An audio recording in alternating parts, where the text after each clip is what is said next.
Guess Okay. who's back? Told you we had a different subject. Never lie.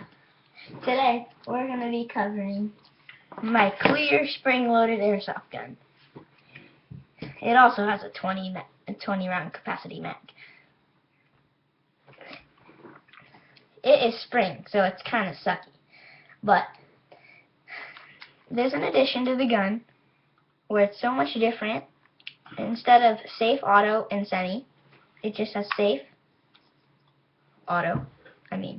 semi, and safe. So, an addition that I added was green back sights and a red front sight. It helps your aim a lot.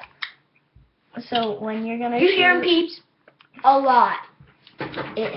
It just helps getting your aim on. One other thing, thanks to Big 5, Eric has an awesome gun, and I get to use it a lot. Where would we be without Big 5? Thank you, Big 5. So, I guess that's it for this video. And we're out. Peace! Peace.